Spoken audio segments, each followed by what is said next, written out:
Hello student, welcome to my YouTube channel. आज हम start करते हैं मैथ के कुछ महत्वपूर्ण क्वेश्चन जो कि एग्जाम टाइम के लिए बहुत ही महत्वपूर्ण है। चलिए स्टार्ट करते हैं।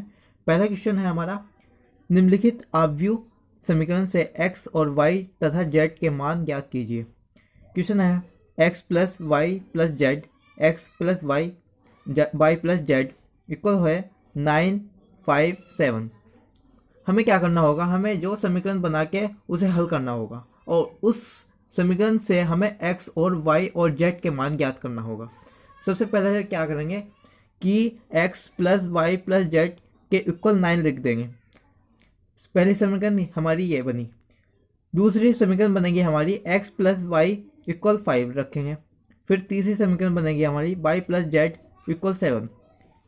इसी तरह से समीकरण बनने के बाद हम देखेंगे कि समीकरण 1 व 3 को घटाने पर, यानी कि समीकरण 1 और 3 को घटाने पर समीकरण 1 ये रही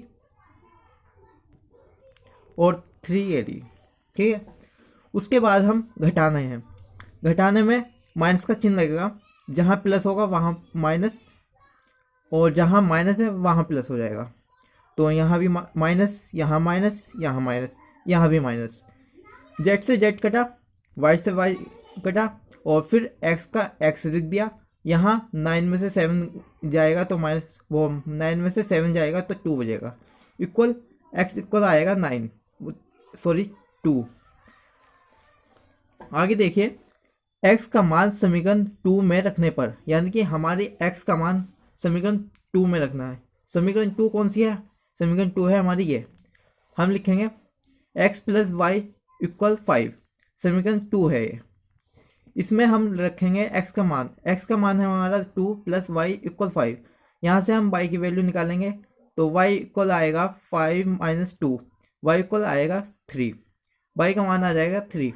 इसी तरीके से y का मान समीकरण 3 में रखने पर, यानी कि y का मान अब समीकरण 3 में रखना है। समीकरण 3 है हमारी y प्लस जेड इक्वल 7। समीकरण 3 यहाँ देखिएगा, y प्लस जेड इक्वल 7। समीकरण 3 में y का मान जब हम रखेंगे तो y का मान था हमारा 3, तो y equal 3 plus Z equal 7। यहाँ से हम z का मान निकालेंगे, z equal 7 minus 3, z equal आएगा हमारा 4। ये आता है क्वेश्चन, जो हमारे x और y z के मान निकले हैं वो है x equal 2, y equal 3, z equal 4। Next question है हमारा, यदि a इक्वल इतना दे रखा है, b इक्वल इतना, तो a और v का मान ज्ञात कीजिए। a b का मतलब है यहाँ गुणा करना। गुणा कैसे होती है आव्यूह में, कि रो और कॉलम, यानी कि पहले पहले इस कॉलम में करना होगा, इस रो से, और फिर इस रो को दूसरे कॉलम से करना होगा गुणा। तो सबसे देखते हैं कि 1 की और 4 की मल्टीप्लाई करेंगे, यानी कि जो गुणा करेंगे तो क्या आएगा, 1 इंटू 4 4, 2 इंटू 2 4, 5 इंटू 1 5।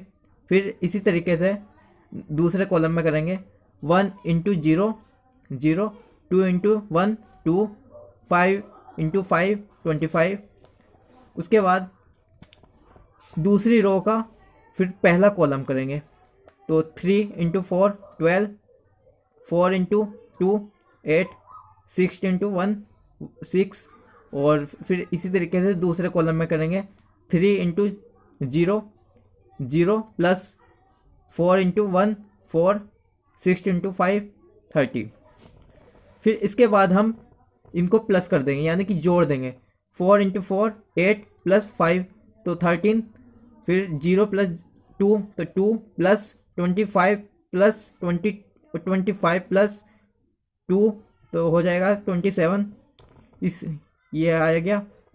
उसके बाद 12 प्लस 8 20, 20 प्लस 6 तो 26 यहाँ आ गया। फिर 30 प्लस 4 34। यही आंसर है इसका। नेक्स्ट क्वेश्चन है हमारा, यदि a इक्वल इतना दे रखा तथा b इक्वल इतना है तो सिद्ध कीजिए कि a v dash equal v dash a dash. Dash का मतलब है यहाँ जो रो में है, यानी कि a इक्वल इतना दे रखा है तो इसे ये जो रो में है इसे कॉलम में चेंज करना होगा। तो यहाँ हम करते हैं 2 और 1 को कॉलम में लिख दिया, ये 3 और 7 को भी कॉलम में लिख दिया। इस तरीके से इसे भी ऐसे ही करा है। फिर उसके बाद हम क्या करेंगे, ए और बी का मान ज्ञात करने है, यानी कि गुणा करनी है ए और बी की। ए बी की गुणा होती है 2 इंटू -1 -2, 1 इंटू 3 प्लस 3। उसके बाद हम क्या करेंगे, फिर इसकी यहाँ से गुणा करेंगे, 2 इंटू 2 4 और 1 इंटू 5 5। इसके बाद 3 इंटू -1 -3 प्लस 7 इंटू 3 21। उसके बाद हम दूसरा कॉलम पकड़ेंगे, 3 इंटू 2 6, फिर 3 इंटू 5 35। उसके बाद हम जोड़ेंगे -2 प्लस 3, अगर हम घटाएंगे तो यहाँ से निकलेगा +1। उसके बाद हम देखेंगे +4 प्लस 5 आएगा 9, -3 प्लस 21 18 और 6 प्लस 35 41। ए बी का मान आ गया। हमें निकालना है ए बी डैश का मान। ए बी डैश का मान किस तरीके से निकालेंगे, जो हमें ए बी दे रखा है उसको जो कॉलम है उसे रो में पलट दें, मतलब जो रो में है उसे कॉलम में पलट देंगे। रो में हमारा ये है 1 और 9, इसे कॉलम में लिखा 1 और 9। इसी तरीके से ये रो में है, इसे कॉलम में पलटेंगे, तो 18 कॉलम में और 41 कॉलम में। फिर उसके बाद हम क्या करेंगे, वी डैश और ए डैश का मान ज्ञात करेंगे, यानी कि इनको जो गुणा करनी है। गुणा कैसे करेंगे, इसी तरीके से जैसे ऊपर किया है हमने, -1 इंटू 2 तो हो जाएगा -2 प्लस 3 इंटू 1 3। उसके बाद हम दूसरा कॉलम लेंगे, -1 इंटू 3 -3, फिर उसके बाद 3 इंटू 7 21। उसके बाद हम देखेंगे 2 इंटू 2 4, 5 इंटू 1 5। इसके बाद 2 इंटू 3 6, 5 इंटू 7 35। इसके बाद हम जोड़ेंगे -2 में +3, इसका निकलेगा 1, -3 प्लस 21 यह आएगा 18, 4 प्लस 5 9 और 6 प्लस 35 41। यहाँ देखिए LHS और RHS इक्वल आ रहे हैं। LHS ये रहा और RHS ये। नेक्स्ट क्वेश्चन है हमारा, सिद्ध कीजिए कि आव्यूह A इक्वल इतना दे रखा है, एक सममित आव्यूह है। सममित आव्यूह का सूत्र है हमारा half A plus A dash, यानी कि हमें A दे रखा है, A डैश निकालना है। हमने अभी सीखा है कि A डैश को कैसे निकाला जाता है, जो रो में होता है उसे कॉलम में बना लो। A डैश निकालते हैं हम, A डैश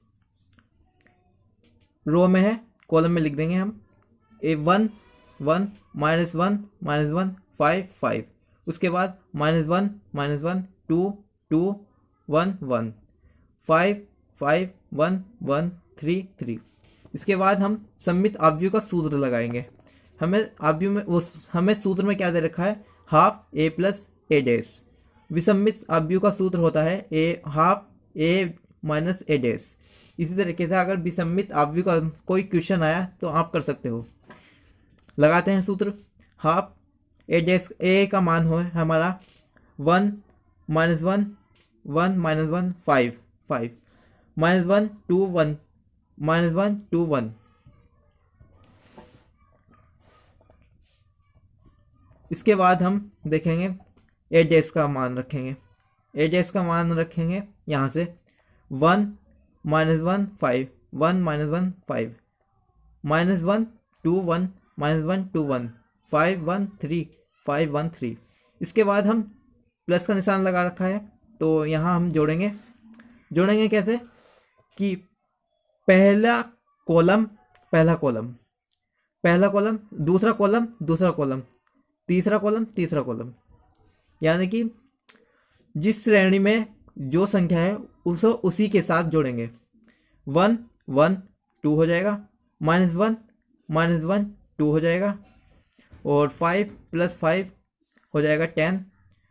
उसके बाद हम देखेंगे -1 -1 2 -2 2 प्लस 2 4, 1 प्लस 1 2, 10 कैसा आएगा, 5 प्लस 5 10 हो जाएगा, 1 प्लस 1 2, 3 प्लस 3 6।